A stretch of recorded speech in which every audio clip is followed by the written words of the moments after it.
So please help me welcome the keynote speaker, the recipient of the 2017 Nobel Peace Prize, Dr. Rainer Weiss.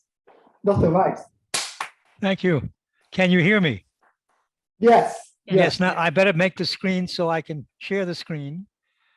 And yep, here we go. And now let's see if you can also see the full slideshow. Play from start. Can you see the slide? Yes. Yes. Excellent. Wonderful. So thank you for inviting me. And I'd like to begin by just sort of saying that yes, I'm at a photonics conference. And so I'm going to be a little more less sensitive to having to explain everything that has to do with light, because I hope that most of the audience is better informed about this than I am even. So if I go too fast, I wish that you, Dr. Din would stop me and say, look, explain that better, okay? Don't be shy, all right? So, okay, let me begin by showing you what a gravitational wave is. And before that, say to you a little bit about the history here. It isn't very long. It's a wonderful history, but I spend too much time on it. Is that all of us know about Newton's gravity, certainly from high school and from college. And but not everybody knows about Einstein's gravity. And why is there Einstein's gravity, the general theory of relativity? Well, there are many things that Newton's gravity doesn't do, but it works exceedingly well for things that you can observe with your eyes, but it doesn't work so well for some of the basic ideas of physics. For example, when you get to things that are moving close to the velocity of light and have very large masses, Newton's theory doesn't work at all. We now know that. The other thing that's really quite significant is that Newton's theory, although maybe Newton had thought of it himself, but Newton's theory never presented a way that information could be taken from one place in a gravitational field and brought to another place. In other words, there's nothing like the same thing that happens in electricity and magnetism. When a charge situation changes at one place in the universe, a signal comes from that, and you can see that signal. In fact, that's how astronomy is done. And so the thing is, there is no information transport in the Newton theory. And Einstein saw that as a failing in the theory. And the only thing people did in those days before Einstein was to think, well, if there is a change in gravity, it makes instantaneous changes over the universe. And of course, that is impossible when you think about what Einstein also did, namely that there's a finite speed to the travel of information, which is, in this case, the velocity of light. So what I'm showing you is an invention that he made that came directly out of his theory in 1916, in which, if you are interested in the history, he made a terrible mistake in that paper, but then he corrected it in 1918. And what you're going to see, I'm going to show you, is what a gravitational wave really does. But you have to know one more thing about Einstein, which is that the Einstein theory has gotten rid of gravitational forces. It has replaced them by that gravity actually distorts the geometry of space and time. Now, I won't go any further into that, but these gravitational waves, as you will see in a minute, are a distortion, a traveling distortion of space and time. You'll get to that in a second. So what makes these gravitational waves? Well, it's the same thing as an E&M. Accelerated masses do it. And but they're not all kinds of motion will make gravitational waves. For example, it has to be a non-spherically symmetric motion. A motion, for example, of two things smashing into each other, that will make gravitational waves. Or two things going around each other, that will make gravitational waves. But something that's uniformly expanding and uniformly contracting does not make gravitational waves. And that's a mistake that Einstein made in 1916. But nevertheless, then he corrected it in 1918. Now, what's the kinematics of the waves? In Einstein's thinking about this, he said they must propagate at the speed of light. But he had, I think, only gut reasons for thinking that. But what came out of the theory is about what I'm going to show you. They had transport transverse waves, very much like electromagnetic waves. They travel in a, let's say, in a specific direction. Let's call it the Z direction. And they do their action perpendicular to that direction. So in the X and Y directions. It's like a water wave on an ocean, but it's not like a sound wave. Sound wave is a longitudinal wave. So think of it more as an electromagnetic wave, but here is the special properties of it. And what you're seeing in front of you is these dots are little masses that have been placed in space. That little red square right there is where you are. You are right there. And we're now going to turn on this gravitational wave, and I want you to observe it a little bit. I hope Zoom is fast enough to show it to you. Well, yeah, it's working on my thing, but maybe very much more slowly on your screen. But what you'll notice is that there is an expansion in, let's say, the X direction, while there's a contraction in the Y direction. I hope you see that. They are opposite signs in the X and Y direction, and they keep flipping back and forth. So that's one very important attribute of these waves. And the other attribute of the wave is best seen when you get back to the place where I say you were standing, right here. The two masses that are close to you are not moving very much. They're moving a little, but you go to the ones that are quite far away from you, like that one and the one over here, they're moving a lot. And this picture, let's say in the X direction at this moment, is a picture of strain that is changing, a strain. It's a change in the position of a mass. It's proportional to the change in the position of, let's say, this mass relative to that mass is proportional to their separation. So delta L, the change in length, divided by the length between them, is the field quantity. That replaces the electric field that you would have if these were electromagnetic waves. And that strain is positive in the X direction when it is negative in the Y, and inverts. You have to imagine this to understand how you might detect a gravitational wave. And I'm going to show you that right now. But this is the image that you want in your head when you think about gravitational waves. They're traveling, they're making this stretch in space and compression in space, and we measure the compression and the stretching. So let me see if I can get this moving. Okay, well, there's one little wrinkle to this thing, which you have to appreciate before we get too deep into it. And here's the man who would put the wrinkle into it. Einstein already knew the wrinkle, but this is Kip Thorne, who in the modern age actually took these waves very seriously. Many people did not. And Einstein did not in the beginning either, because he thought it was just ever too small. The effect that these waves had would be so tiny that nobody could ever measure them. And that's in his very first paper about them, even where he makes that mistake. But Kip began to look at what kind of things live in the world, what kind of things live in the universe. And he came to the conclusion that this strain that I'm telling you about, that you just saw, the delta L divided by L, and that has a symbol H. You're not going to have nature produce anything like this, any larger than about 10 to the minus 21. And Einstein was just as shocked by that as Kip was. So, for example, when you have a system that is 4 kilometers long, like you will see in a minute, LIGO is, the change in length at the endpoints of that 4 kilometers is 4 times 10 to the minus 18 meters. That's 1,000th the size. I mean, that's the biggest it'll be. That's 1,000th the size of a nucleus. And here comes the challenge that was facing all the experimenters over the years that had been worrying about and trying to do this. They're stuck with a problem which says that the delta L that you have to look at is going to have to be smaller or equal to 10 to the minus 12 of the wavelength of light. So a wavelength of light that we're using is 10 to the minus 6 microns. So we're talking about 10 to the minus 18 meters. That's one challenge. And I'll show you a little bit how and that's the part that I thought you might be interested in because you are in photonics. And then the other challenge is just as important and probably more of a pain. And that is that the Earth all around us, including the place where you're sitting right now, is changing its position relative to the inertial space by at least 10 to the minus 12 of meters. So it's, sorry, I said that wrong. At least 10 to the minus 7 meters, about, again, 10 to the minus 12 of the wavelength.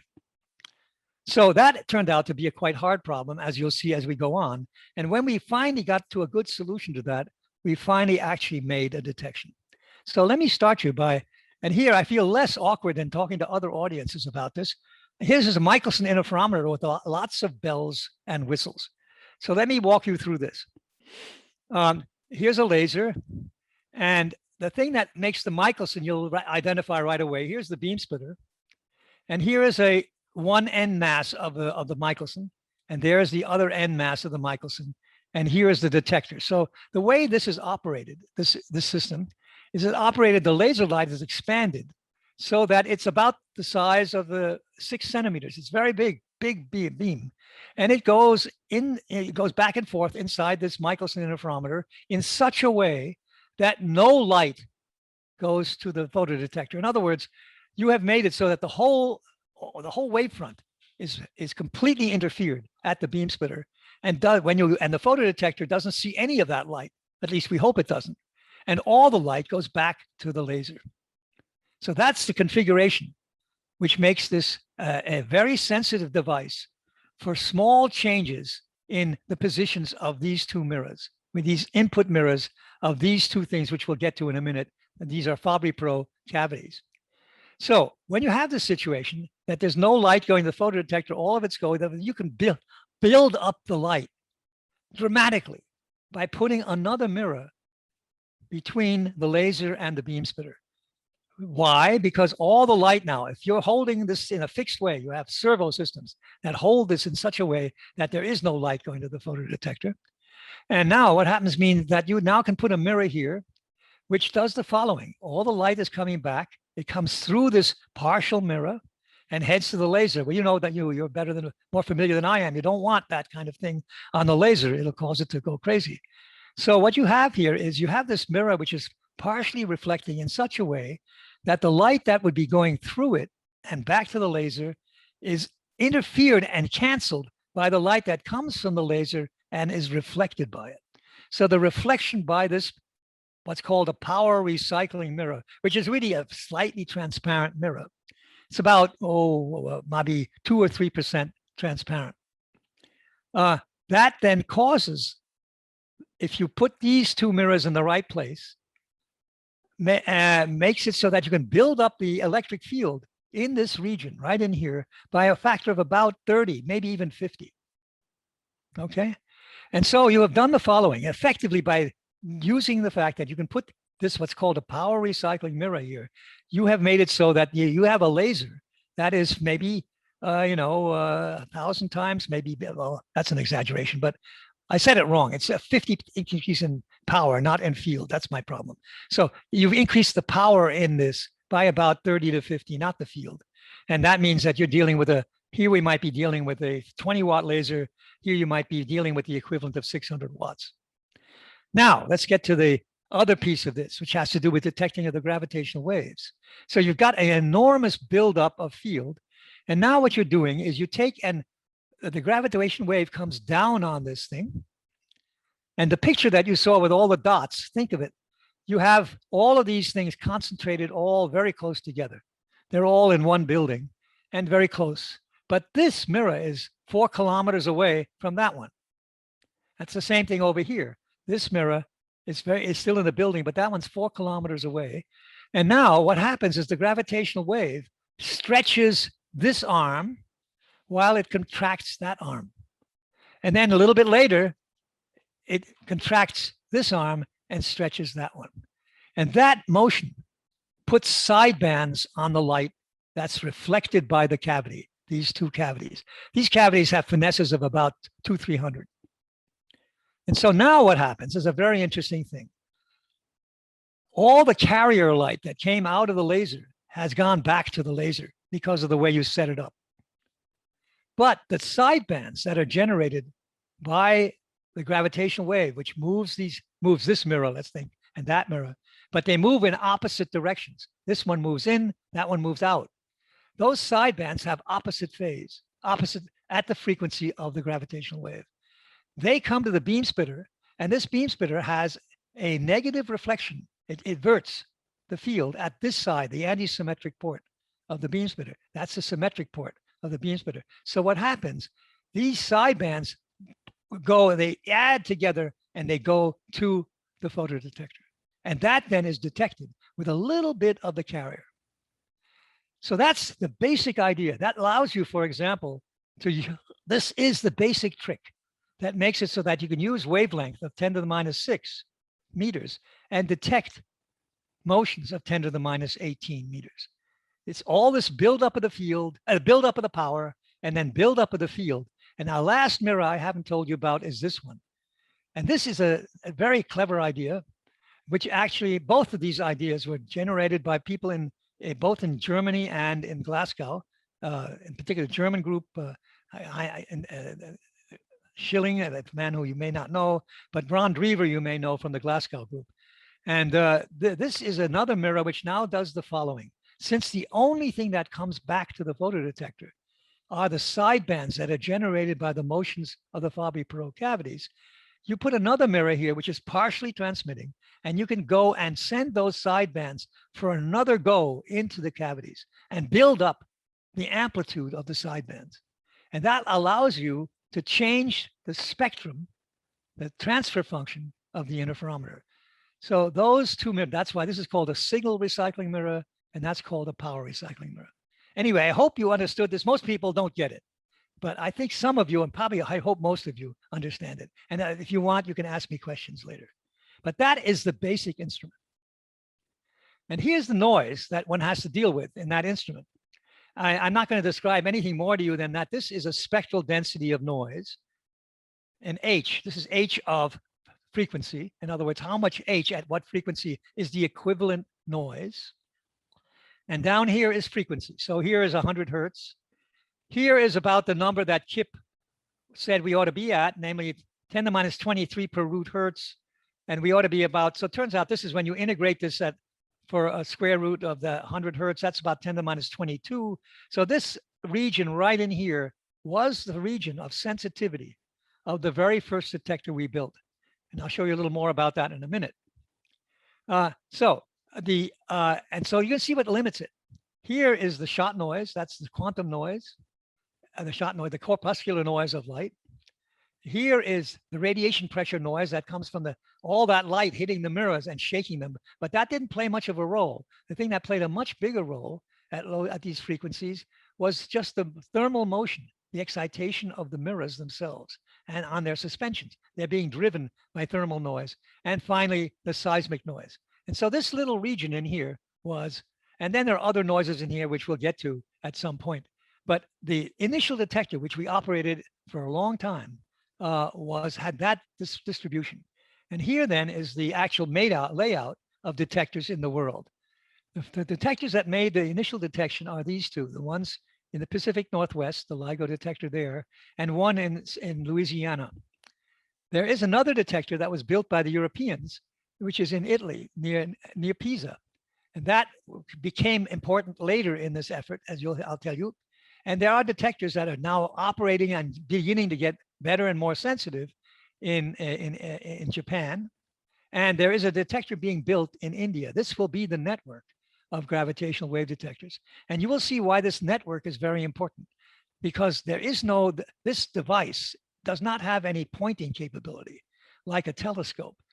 You can only measure the time difference. If you want to know where in the sky a source comes from, for example, we will be seeing presently that a source came along and hit the LIGO detector in Livingston first, and a little bit later hit Hanford. And to us, that was the only way we knew that the thing was coming from the south. And that's not very good for if you want to couple your information to other astronomers who have much better spatial resolution instruments. If you want to use their information and they want to use our information, we have to do very much better than that, just as you'll see. So anyway, that's the beginning. And here then, I'll just a quick travel log of the sites.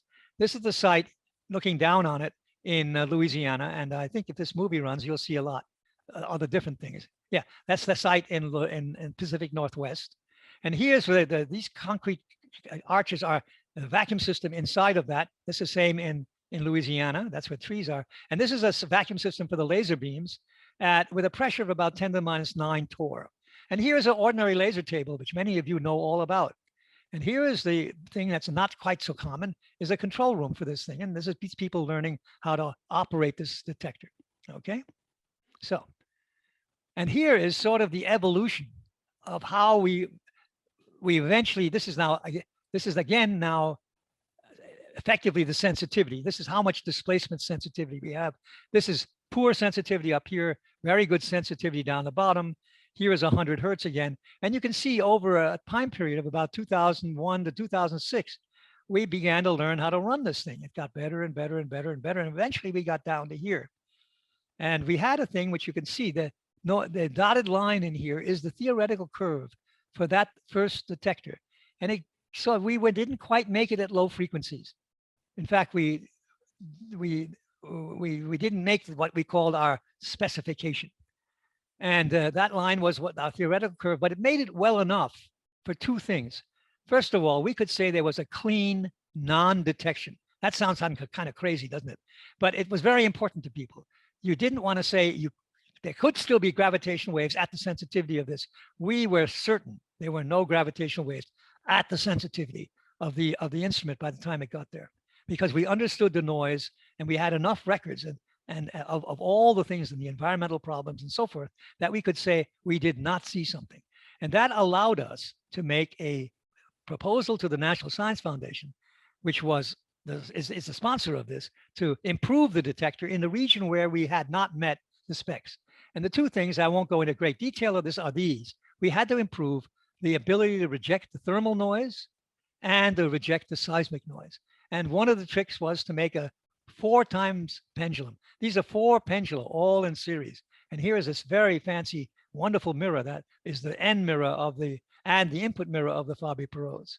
That was one thing, and that's quite specialized. And I don't think of much use to anybody but us. But here's something which was also done, which might be of use to many of you. And that is, here's this quadruple suspension hanging from a much more complicated looking device. Well, that's complicated enough, but this looks very complicated. And I'll tell you, it's very simple. What it is the same kind of thing many of you have when you go in an airplane and you don't want to hear the rush of the noise from the air outside the fuselage. You put on noise reducing headphones, and they work by measuring the noise in the cabin, and the music that you're listening to or whatever you're listening to is coming in through the headphones of that device, and there's an electrical signal that goes in, and then it makes a little diaphragm move, which then you hear. There is another electrical signal then that is generated by that microphone that measures the noise in the fuselage, inverts it, and puts it into that same headphone, and that kills the sound that's coming from the disturbing sound that's coming from the air. And that's the same idea here. Here was what one's doing is you have a bunch of seismometers. These are things that measure the motion of a platform like this one, relative to the inertial frame. That seismometer is measuring very small motions against that frame and is telling a bunch of pushers, there are a couple of pushers around here, actuators, to move this platform in such a way as to null the signal coming into the microphone that comes into the seismometer. That technique is called active vibration isolation. Excuse me. And I think and it's done, there are 2 stages of it here. One outer stage, inner stage, and that very fancy thing to reduce the thermal noise and the seismic noise hangs from that. And with those 2 tricks, we got a very much better instrument. And the reason why I bring this out is if you are interested in such a system, and many of you have problems with ground noise, you might want to talk to the people in LIGO. If you want, it's not cheap, but if you really have a serious problem, making an active system is something they become expert in. So that's something they've contributed to the world of experimental physics. Anyway, what we saw when we got the new detector together was this. And this is the signal. We saw a signal. This signal is strain. And here is sort of 10 to minus 21. So it's in the bellwether region of what Kip was talking about. And here is the time. And this is only about 0.15 seconds of time. And we saw this signal in Louisiana. And this is junk. All that stuff is junk. But over here, something begins to develop out of it, which gets quite certain. And then it gets to be junk again. Now, here's the signal I was seeing at Hanford a little bit later. And this is junk, but again, something comes out of the junk. And you can put it together. And it isn't perfect, but this is superposing those two signals along with a delay of about 7 milliseconds, because it takes time for the signal to go from Louisiana to the Washington state. And this then became the very first signal we ever saw. And we'll talk a lot about that now. Here's another way to represent this. And that is as a spectrum. And this is important because later on, I'm going to show you a different source than this one. But this is the frequency of the spectrum. Here's middle C, 256. This is time again. Here's that waveform that we were talking about for Livingston. And here is the brightness is how much energy there is at each one of these frequencies. You can see there's at low frequencies, there's not much. And right in the middle region here, around 100 to 200, this is the most. And the same thing appears up here in Hanford. And that's another way, and you get used to these pictures after a while. And I don't know if you can hear this. I probably didn't hit the button, but they were trying to make it audio. I'm probably, you can't because I didn't make a special demand for it. But this is listening. Let me go through again. Okay. Now, what is it? And there is as much of a hard work went into trying to understand this, anticipating it, as went into trying to build that apparatus. What you're about to see is the result of a numerical relativity, general relativity solution, Einstein's equations, which are notoriously difficult to solve. But this is the solution of what people thought this might be. And it's two black holes, one weighing about 30 solar masses, the other one about 35 solar masses, going around each other. And down here, you will see the waveform. The part that you're familiar with is only the very little end of it, but we're going to see a little more of what happened before they got very close, these black holes. And what you're going to see is the space that is now what is going on in the geometry of space and time because of this two black holes getting closer. Up here is the time of the collision, how close you are to the point when the collision is about to take place. And what you're seeing in this picture is a couple of things. The color tells you the time. Wherever it's green, it's sort of standard time. But where it's orange and where it gets black, the time has really slowed down. When it's black, time has come to a standstill. And these are the distortions that the black holes have made in the metric of space. They're already very close, and they've made a huge distortion in the space. And those little arrows show you the stresses that are associated with the strain that is going on here from the radiation and also the fields of these black holes. Now they've slowed the thing down, and you can look down into, yep, their time is gone, stopped, plain old stopped. And now the two black holes are about to collide, and now you've seen the storm that has gone on in the geometry of space. And now the gravitational waves fly off to us, and everything calms down. That is what was thought to have been what we did, what was detected. And that took us a long time. This program that developed this was 14 years in the making, not by one person, by many, many people. But it took that long, and it came to fruition just about the same time as the detector did. Without that, we probably would not have had as much courage to publish this. And so, oops, what have I done? I've done something stupid. Hold on. I don't want to do that again. Okay. So now it turns out that there was I won't go into all the travails of us trying to publish this, but this event took place in, well, this is the forum. It took place in September of 14th of 2015. And we published it in February of 2016. It took us a long time to believe it, but this then was the very first. And you can see that the strains are about what, these are 10 to minus 21 units. And these are, again, the time units. But very shortly after that, in October, we saw another thing which we didn't believe. Excuse me, this one in October right here. That was smaller. It didn't last very long. We were not sure of it. But then around Christmas time, the day after Christmas, we saw this thing very much longer. What the hell was that? That was very, very, very clear to hear. And we felt that this event and that event probably were the same thing, and that they were from different masses of black holes. So for example, the first one, the one I showed you more in detail about, is this thing which had a loss of mass into gravitation waves of about 3 solar masses. And here are the masses of the black holes in units of solar mass again. And this one was a very different class. It was a smaller black hole. Only 1 solar mass went off. But even when you contemplate only 1 solar mass, that's about the brightest thing in the universe for that fraction of a second.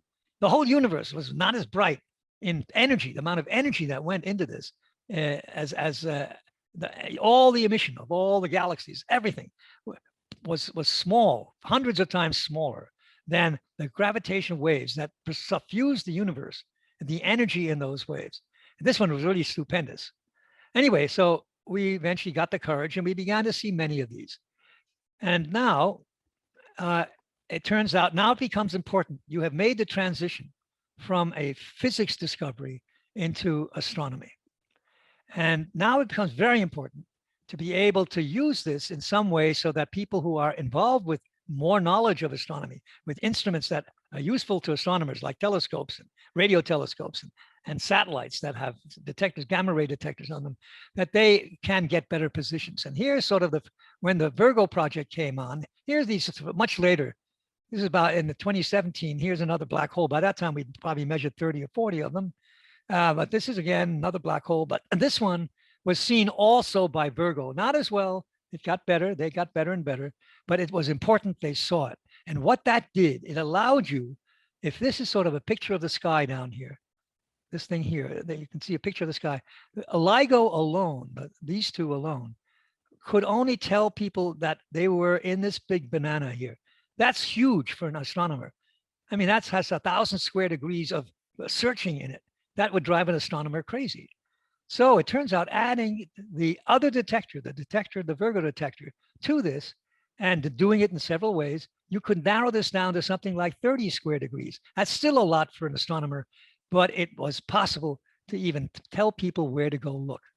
And this paid off enormously, handsomely, sorry. These are it paid off in a second, but these are all the black holes that have been seen. There are many of them. It's just an advertising picture, but this is the thing I was heading toward. This thing is the next big discovery, and that happened in August of 2017. And I wish you could hear it. I'll try I hope you can. This is very different looking. Here is the sonogram effectively of that source. It lasts for a very long time. You can see this is sort of 10 seconds from here to there. And this lasts about 10 seconds within the band of the LIGO detector. And let me play it for you, even though I'm not sure you could hear this, but it's a very different thing. It's a real chirp. It's like you running your hand along the piano from the bottom of the piano to the top of the piano. I don't know if you heard that. I wish I had set that up properly, but okay. So, but what was so important about this is a different source, very different. It lasts a lot longer. But the important thing was it was also seen by a gamma ray satellite. And this is a picture of it. Here is the endpoint of that chirp, right about there. The endpoint is around 1 kilohertz. Our detector doesn't quite have enough sensitivity at kilohertz, but you can project where that is from about 400 hertz. You can say, okay, if you wait a little longer, you get to kilohertz, and this line is the line when the end of that thing took place. And there, the gamma ray spectrum before this happened, about 2 seconds later, this satellite as a gamma ray telescope, which had sensitivity from 10 to 50 keV, that's the way they measure gamma rays in terms of electron energy, had a spike. I mean, you don't see much there's spikes on this, but this one was unusual. And then in another band, which was even more sensitive, from 50 to 300 keV, they saw something really which they could not deny. And there it was. And then another satellite also saw it, another gamma ray satellite. So it turns out this was very, very important. And Virgo was very important in the process, because now here comes the important part. Here is the bananas on the sky. This is a picture of the sky again. And the bananas on the sky that LIGO would have had if it was alone. And over here, it happened to be an unusual solution. 2 places in the sky would have worked. But here is the place where Virgo, which didn't see it, which is sort of interesting, didn't see this. It should have seen it. And that way we know it was in an antenna dark part of of their angular distribution. In other words, there are parts of the sky where if a source is in that part of the sky, a laser interferometer does not detect the signal. It turned out to the unfortunate part for Virgo, but they were operating and we know their sensitivity was good. It had to be in the dark part of their antenna pattern. And if you add that to this, here is where this source would be. That gave astronomers enough information so they could train on a galaxy, this galaxy. So I don't know what this is, particular galaxy, not anyone that anybody had noticed very much before, but there's something very important about this galaxy. Pictures had been taken of it before. And what you're seeing is here's the galaxy in both pictures. This is some 20 days before this event. And this fuzzball is the galaxy. And here's some stars in our own galaxy, these guys. Those two, these all are in the same place. But there's something brand new right here, the place where the 2 arrows are. That is this source. And that gave astronomers, and by the time we got finished, about 1,000 astronomers, all with different instruments, went and looked at this thing, and they came up with unbelievably interesting results. And along with what we now know it is. What was this? These were 2 neutron stars. These are stars which we know exist. Many of them are pulsars. Those are stars which are made of nuclear matter, and they rotate, and they have a little light bulb on them, or a flashlight on them that makes radio pulses that we see. They're very regular.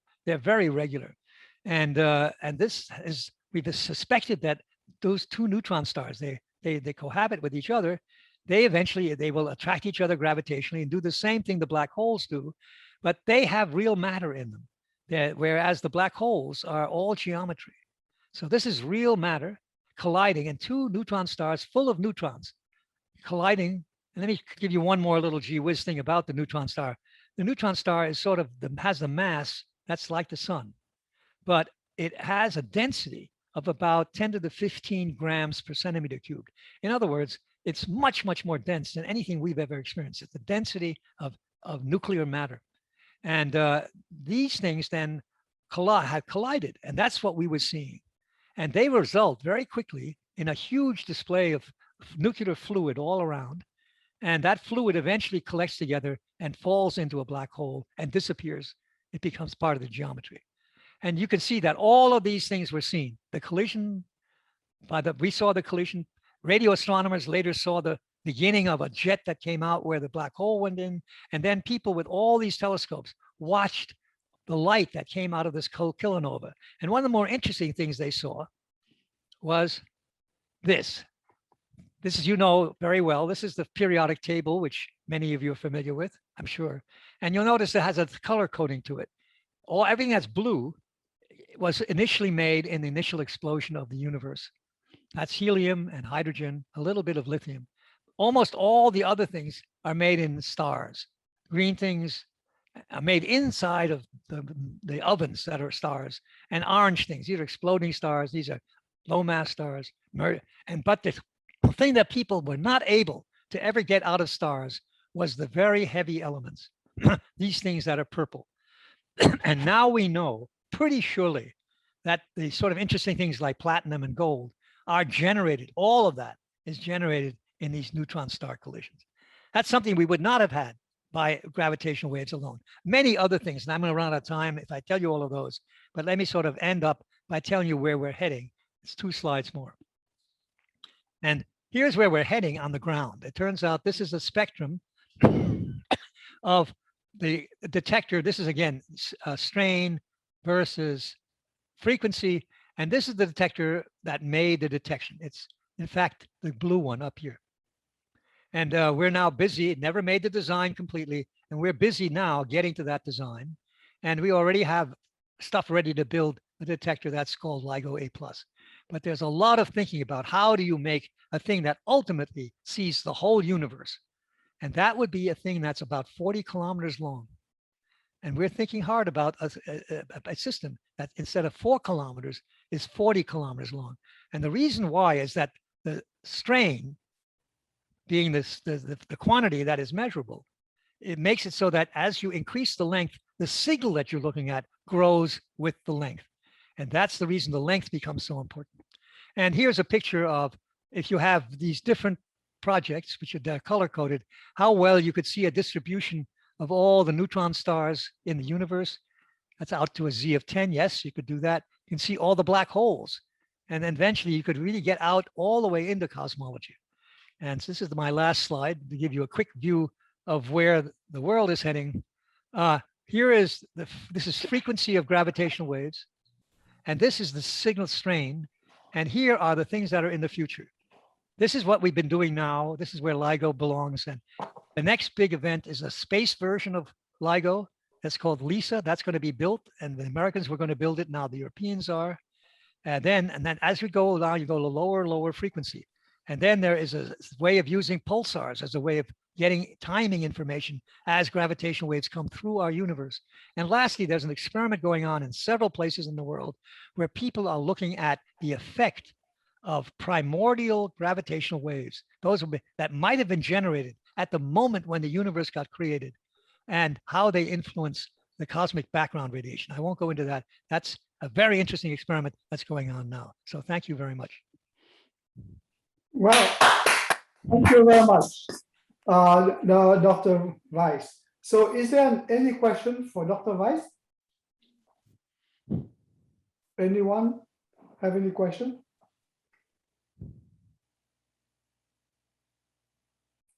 There's something in the chat here. Let me see whether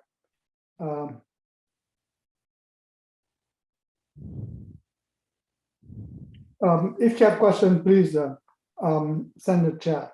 So mostly messages, but no real question on that. Well, I'm available by email, so that can help. Okay. So, Dr. Weiss, I have a very simplistic question. Maybe it's very naive. So, what do you think? What is the next limit after the LIGO plus? Well, what you expect from the 40 kilometers to, you say in the last slide, but an example in your mind and your collaborator, what you expect to see? Okay, well, there are two things there. We're making real developments in what now you guys call quantum optics. We're now using squeezed light as a way. I haven't told you exactly how the noise, the quantum noise, gets into the interferometer. It comes in the dark port. And now we're using nonlinear optics to generate a squeezing of the uncertainty circle of the light itself, what's called the Glauber state, and the vacuum fluctuations that are associated with the base state of the light. That we're now able to control that. A lot of people have done that in experiments in labs, but now we're doing this on LIGO, and it's seeing improvement in the noise. Now you asked what are the next things. There are many things that we would love to know. For example, we would love to see a supernova. We would, once you see the gravitational waves are so strong and so penetrating, nothing stops them. They're completely different than the electromagnetic astronomy. You can look into things even though there's lots of mass there. Nothing stops these waves. They don't scatter enough to make any difference. So you get out, when you look at something like an explosion, you see exactly what's going on in that explosion. It'd be lovely to see a supernova, the explosion of a star. The other thing we'd love to know, are there black holes that make up some of the dark matter? That would be a fascinating thing to know.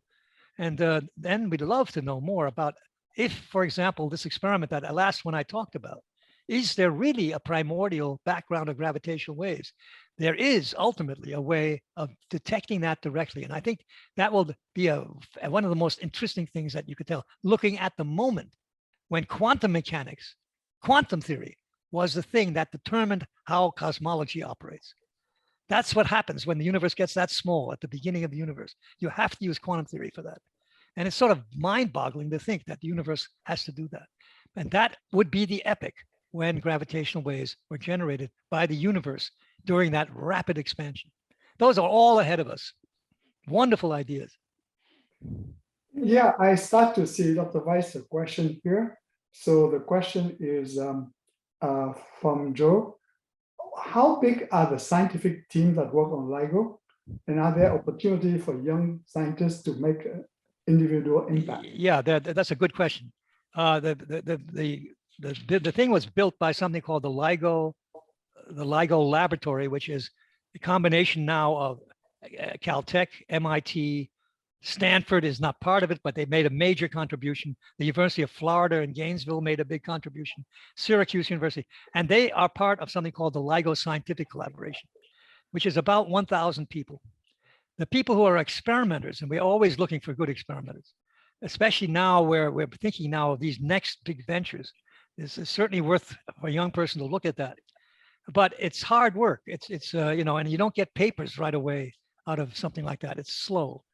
And the thing is that we're trying to figure out how, and maybe I should say it carefully, the people who built the thing probably amount to several, maybe 150 people were involved in the actual, with students and postdocs and technicians and engineers, something of the order of about 150 to 200 people were actually the people who built this. And then the other 800 or so have written papers. They have done data analysis. They've been deeply involved in planning with the observations and stuff like that. So it's a well-working group of people. But you asked about the people who are interested in building, and that's a much smaller number and also very precious number of people. The more you have, it's hard to do this experimental science of this sort, and it'd be wonderful if there were more people. Twan, Yes. Gabriella Scholl has risen her hand, and I'm going to allow her to ask her question. I'm going to give her permission to speak. Sure. Go ahead, Gabriella. Hey, can you hear me? Yes, I can hear you. Yeah, my question was just, why is the suspension thermal noise? It looks like it's proportional, kind of like it follows like a 1/f. Because I'm used to seeing thermal noise as like a usually flat across frequencies, but I also don't know about. No, you know, I know exactly what you're saying. Look, it's interesting. Good, thanks for the question. The thermal noise is in this case, I think right away, when you have a mirror, let me give you the right away how the thermal noise crawls into this. For example, all of these things are on pendulum suspensions, and suppose you have not pumped the gas out enough, okay? And you have to do pretty well. You have to get under 10⁻⁸ torr before you get out of the thing I'm about to tell you. So that you have molecules hitting the mirror, and what they do is they damp the mirror motion. And there's a very powerful theorem in statistical physics called the fluctuation dissipation theorem, which I never paid attention to when I was a kid. But boy, do I pay attention to it now. And what it is, it says that that particular thing in any kind of experiment or any kind of situation that damps the system, that takes energy from the system and distributes it into the round world, that mechanism is also the mechanism that brings in the thermal noise. So how does that happen? It's very easy to see. Here, the molecules hitting this thing, and if it's moving, if the mirror is moving, the mirror gets slowed down by effectively the viscosity of that gas. On the other hand, let's suppose the mirror is standing still and still getting hit by all these molecules. It's not getting hit by exactly the same number of molecules on the north side of the mirror and on the south side of the mirror. And the mirror begins to move and it shakes. And so that's the way the thermal noise gets in. And it has a spectrum. The reason it has a spectrum is because the pendulum has a spectrum that goes like 1/f² at high frequencies. Okay. At low frequencies, it'll excite, what it'll do, it'll excite the whole transfer function of the pendulum. And there's thermal noise in everything. The thermal noise you're familiar with, I suspect, is the thermal noise in electrical circuits. And there it looks quite flat. But you put any filter on there and right away it begins to have structure. Yeah, that definitely answered my question. Thank you. Yeah. I see several questions. August, you want to let them talk, or I can read the chat? We can take one more question, and I would like to give this to a student, if possible, since our students are actually speaking at this or asking to speak at the symposium. We didn't have quite that luck with the seminars. They wouldn't ask their questions. So Kevin, I'm going to allow you to speak. Kevin Zhao. Are you there, Kevin? Oh, yes. Can you hear me? Yeah, I can hear you. Wonderful. Good. This is a relatively basic question, perhaps from a biomedical engineering researcher. I don't know much about cosmology, but I was wondering, do you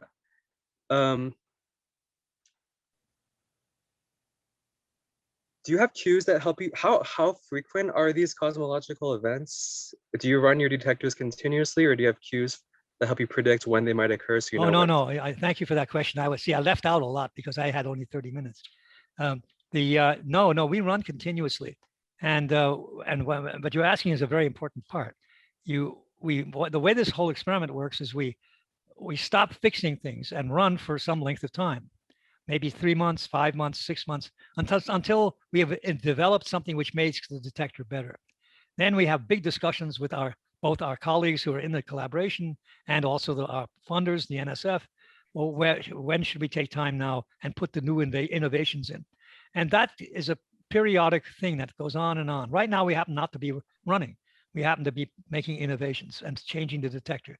The number of detections we've made is during when we're on, and look, in the early days when the detector wasn't yet complete as sensitive as it is now, we had maybe one a month. That was the black holes that you saw in the very beginning. Now we're detecting something like one every couple of days. Okay, and why is that? Because as you improve the sensitivity, you're looking further and further into the universe. In other words, the signal from a black hole it gets smaller as it has to travel. That's the one thing that happens, like with an electromagnetic wave. We look at the amplitude of the wave. We look at the strain. So consequently, our signals go down as 1 over the distance, not 1 over the distance squared. That's not the power like in a telescope. You're looking at the power in the electromagnetic wave. We look at the electric field effectively in the wave. We look at the strain. So our sensitivity is always measured in terms of how small a strain we can measure. So it's a measure of the field quantity. So as we suppose we change the sensitivity by a factor of 2. We look twice as deep into the universe. Well, that means we get 2 to the cube more signal, because you're looking at a volume that is 8 times bigger. And until we get out to the edge of the universe, until we get to the point where we're beginning to look at the Big Bang, we're going to continue getting into that situation, or something new happens in the universe. That'd be very interesting. For example, one of the big questions right now is, where did all these black holes come from? And nobody expected that. And in fact, I come from a place where at MIT, people didn't believe in black holes until, well, fairly recently. But for years, I had to tell my august faculty, yeah, it's Einstein's craziness, but it'll be right. You wait. And it was. But the thing is that, so now with neutron stars, the same thing. We've only seen one very interesting one, the first one I showed you. And then there are others which have been further away. But as you improve the detector, you get more and more sources. And if you want to ultimately get to the point where you see a saturation of that, you will get into the field called the cosmology, or the science of the entire universe, which is really what we're aiming for.